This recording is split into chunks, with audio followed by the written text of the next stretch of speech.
Most people notice something strange about payday. The money arrives, sits there for a moment, and then quietly starts disappearing. Bills pull from it. Subscriptions grab a piece. Small fees slip by unnoticed. And by the time you really look, a good portion of your paycheck is already working for someone else. If you've ever felt like your money moves faster than you do, you're not imagining it. My name is Mike, and I'm glad you're here. I make videos like this to help you understand money in a clear, calm way, without pressure or hype.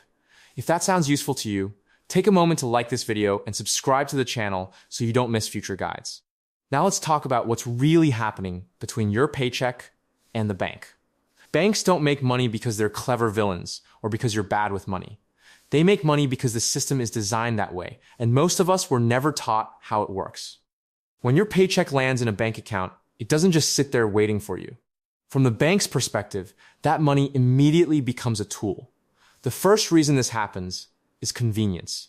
We want our pay deposited automatically. We want bills paid on time. We want to swipe a card instead of handling cash. Banks step in to make all of that easy, and in exchange, they gain access to your money's movement. That access is valuable. Another reason is timing. You get paid in chunks, but you spend gradually. During that gap, the bank holds your money. Even if it's only for days or weeks, multiplied across millions of people, that time adds up. Banks use those balances to fund loans and investments, earning returns while your money waits. A third reason is silence. Many of the ways banks earn money from your paycheck are small, automatic, and easy to overlook. Fees are often framed as normal.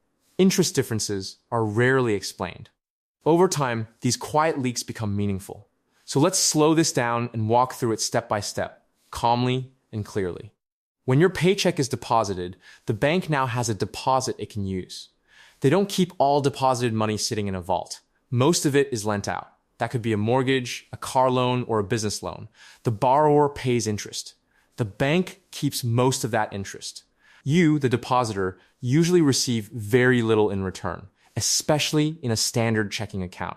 Next comes the account structure itself. Checking accounts typically pay little to no interest. Savings accounts may pay some interest, but often far less than what the bank earns using your money. That difference is one of the bank's main profit engines. Your paycheck is the raw material. Then there are transaction-based earnings. Every time you use a debit card, the bank often earns a small fee from the merchant. You don't see it directly, but it's part of the system. If you overdraft, even briefly, fees can appear quickly.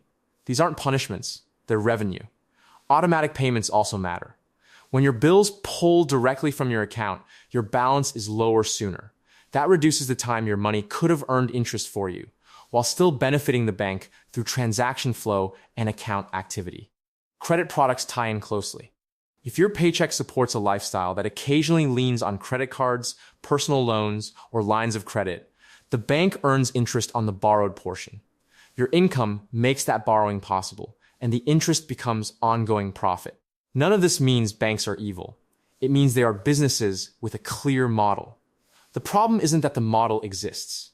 The problem is when you don't know how to position yourself within it. Understanding this gives you leverage. The first practical step is separating money you need soon from money you don't.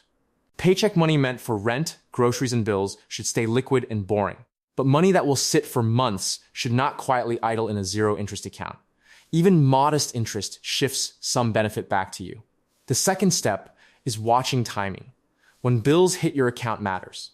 If everything drains immediately after payday, your balance stays low most of the month. With planning, you can space payments and keep a higher average balance where it helps you, not just the bank. The third step is reducing fee exposure. Overdraft fees, maintenance fees, and convenience fees add nothing to your life. They are not a reflection of failure. They are design features. Once you see them clearly, you can avoid most of them with buffers, alerts, and simpler account setups. The fourth step is being intentional about credit. Credit is a tool, not a supplement to income. When it's used to smooth cash flow thoughtfully, it can be helpful. When it quietly props up spending patterns, it becomes expensive. Let me make this concrete with a simple situation. Spender Mike gets paid on Friday. He feels relieved and a little excited. Over the weekend, he eats out more, buys a few things online, and upgrades a subscription he's been thinking about. None of these choices feel reckless on their own. By Wednesday, his account balance is much lower than he expected. A utility bill hits early, and his balance dips below zero for a day. An overdraft fee appears. He shrugs and moves on. From the bank side, Spender Mike's paycheck generated transaction fees, supported merchant processing income, and triggered an overdraft fee. His money moved quickly and often. The bank earned multiple times from the same paycheck, while Spender Mike felt like the money just vanished. Spender Mike isn't irresponsible. He simply wasn't watching the system in motion. Now let's talk about common mistakes people make when they start learning this, so you can avoid unnecessary frustration. One mistake is trying to outsmart the bank in extreme ways. You don't need complicated tricks or constant account shuffling. Complexity often creates new fees and stress. Another mistake is focusing only on interest rates and ignoring behavior. A slightly better savings rate won't help if spending patterns drain the account immediately. Some people also swing too far into avoidance, keeping cash outside the system entirely. That creates safety risks and usually loses more value over time through inflation and missed opportunities. And finally, many people blame themselves.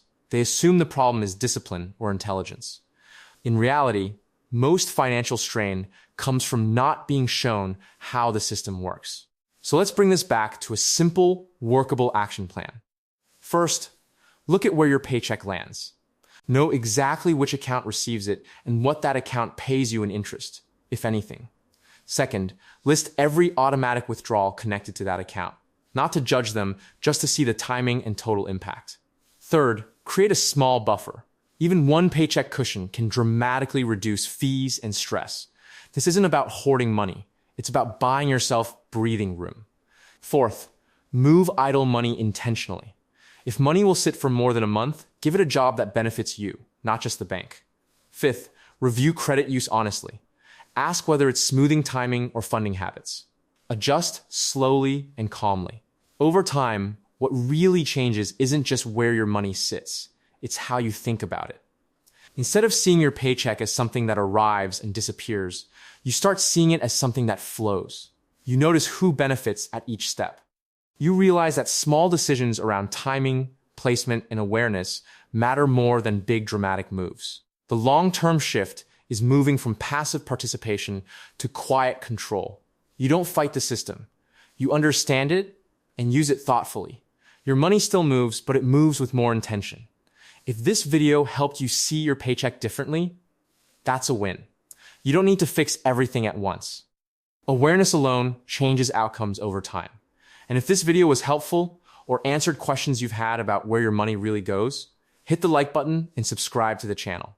I'm Mike, and I'll be here with more calm, practical money guidance to help you make decisions that feel steady and clear.